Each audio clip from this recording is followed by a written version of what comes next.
पाचवा प्रश्न आहे, 10 टनांची क्षमता असणाऱ्या मालवाहू ट्रकमध्ये ए आणि बी अशा दोन विशिष्ट वजनाच्या पेट्या भरलेल्या आहेत.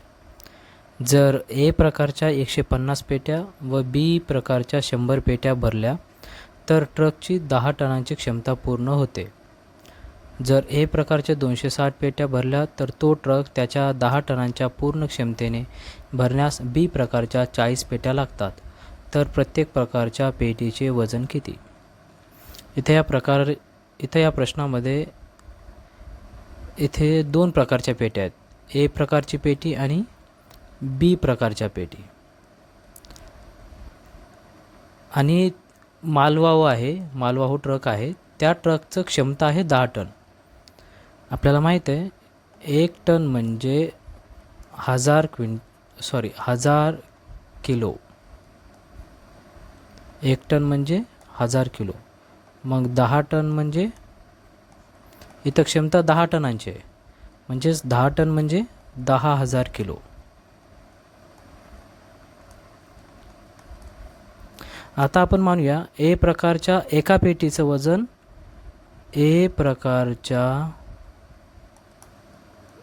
एका पेटीचे वजन ओके. ए प्रकारच्या एका पेटीचे वजन x किलो मानूया. आपण एकक किलोमध्ये करायलो ओके. 10,000 kilo x kilo. आणि बी प्रकारच्या पेटीचे वजन y किलो मानूया. मग पहिल्या अटीनुसार आपल्याला पहिली अट असं सांगते की ए प्रकारच्या 150 पेट्या आहेत, एका पेटीचं वजन x किलो आहे. मग 150 पेट्यांचं यांचं गुणाकार होईल. सो 150 पेट्यांचं 150x एवढं वजन येईल ए प्रकारच्या पेटीचं. आणि बी प्रकारच्या एका पेटीचं वजन आहे y किलो. मग अशा 100 पेट्या आहेत. सो या 100 पेट्यांचं वजन होईल 100y किलो. आणि ह्या दोघांचं क्षमता होईल ए प्रकारच्या पेटीच्या आणि बी प्रकारच्या पेटींचं मिळून 10 टन व्हायले. हे आपण एकक किलोमध्ये घेतल्यामुळे 10 टन ऐवजी आपण 10 ऐवजी 10,000 किलो घेणार आहोत. 10,000 किलो.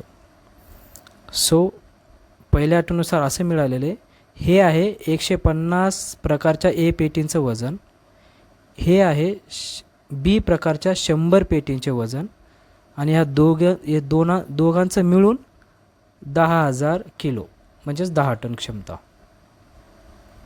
आता दुसरी अट घेऊया.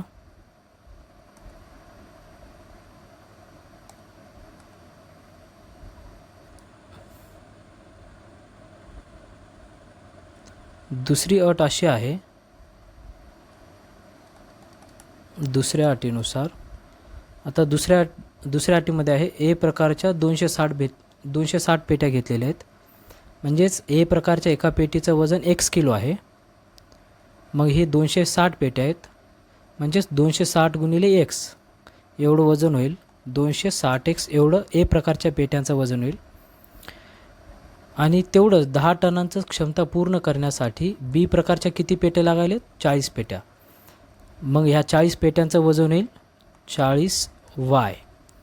आणि या दोघांचं मिळून वजन 10,000 किलोच. कारण हे बघा 10 टनांचंच पूर्ण क्षमता भरते, त्यासाठी हे 10,000 किलो. आता ही आहे समीकरण 1 आणि ही आहे समीकरण 2. या दोन समीकरण सोडवायचे आहेत. सो काय करता येईल?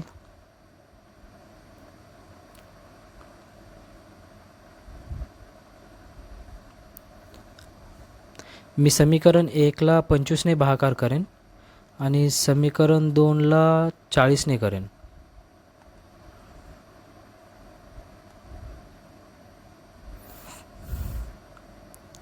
समीकरण 1ला 25ने भागू. मग 25ने भागाकार केल्यावर इथं होईल 25 × 150 ओके. 6x प्लसला प्लस हे होईल 25 × 100 4y बरोबर हे होईल 25 चौक 100 आणि उरलेले 2 शून्य 400. हे आहे समीकरण नवीन समीकरण 3. आता आपण समीकरण 2ला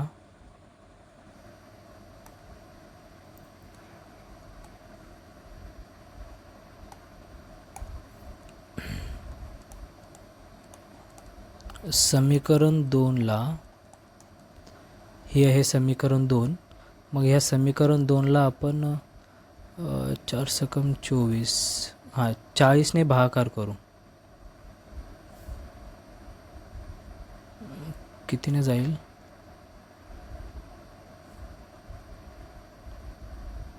10ने करूया. समीकरण 2ला 10ने भागाकार करू. 10ने भागू.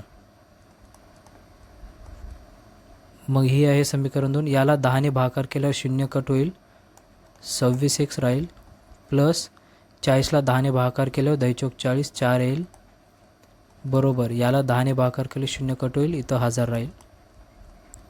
ही आहे नवीन समीकरण 4. आता या 2 समीकरणांना सोडवायचं आपल्याला, कारण 2 चल आहेत x आणि y आणि 2 समीकरण आहेत.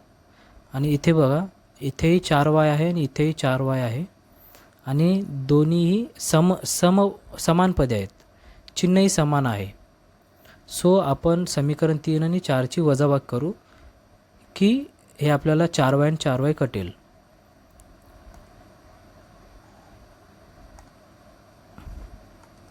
समीकरण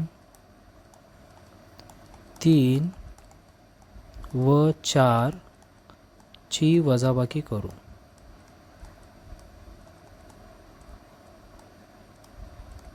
समीकरण 3 आहे 6x प्लस 4y बरोबर 400. समीकरण 4 आहे 26x प्लस 4y बरोबर 1000. वजाबाकी करायचे. वजाबाकी केल्यावर आपण खालच्यांचे चिन्ह चेंज होईल. हे 26x प्लस आहे, काय नाही म्हणजे तो मायनस होईल. हे प्लस 4y मायनस 4y होईल आणि हे प्लस 1000 मायनस 1000 होईल. आता 6x मायनस 26x वजाबाकी होईल 20x, मोठ्याचं चिन्ह 26 मोठं आहे ना, सो मायनस चिन्ह, हे प्लस 4y मायनस 4y कटेल, बरोबर 400 आणि इथं 1000 आहे, 1000मधून 400 गेल्यावर 600 उरेल आणि मोठ्याचं चिन्ह मायनस, हे मायनस कटेल, म्हणजेच 20x बरोबर 600, x बरोबर 600 भागिले 20,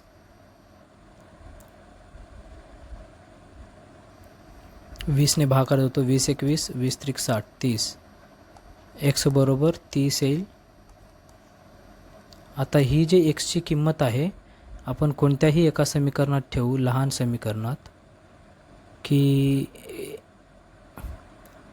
हे समीकरण लहान दिसत आहे. समीकरण 3 x बरोबर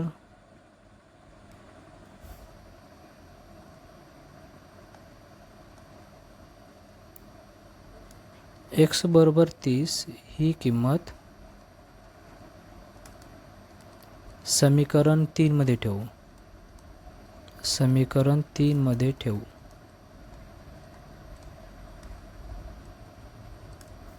समीकरण 3 आहे 6x प्लस 4y बरोबर 400. 6x प्लस 4y बरोबर 400. इथं आपण x ची किंमत 30 ठेवल्यावर y ची किंमत मिळते 6 ला 6, काय नाही म्हणजे गुणाकार, 6x म्हणजे 6 गुणिले 30 प्लस 4y बरोबर 400. 37 18 180 प्लस 4y बरोबर 400. आता हे काय नाही म्हणजे प्लस 180, इकडे आल्यावर मायनस होईल, 400 मायनस 180, इकडे 4yला 4y प्लस आहे, नाही दिलं तरी चालते. 400मधून 180 गेल्यावर 0 2 2 220 400 आणि y ची किंमत आहे 220 भागिले 4. कटोकट होईल 4 × 25 2 उरले 4 × 25 55. सो y बरोबर 55. x म्हणजेच आहे ए प्रकारच्या एका पेटीचं वजन आणि वाय म्हणजेच आहे बी प्रकारच्या एका पेटीचं वजन. आणि आपल्याला विचारलेलं आहे तर प्रत्येक प्रकारच्या पेटीचे वजन किती. म्हणजेच आपला आन्सर मिळालेला आहे.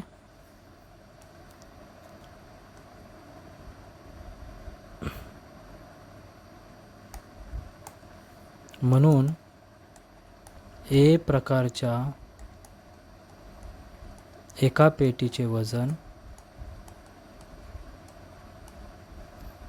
पेटीचे वजन एक्सची किंमत आलेली आहे 30 किलोग्रॅम आणि बी प्रकारच्या एका पेटीचे वजन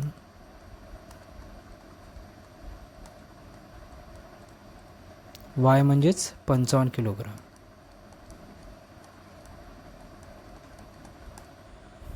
हे आहे आपला आन्सर.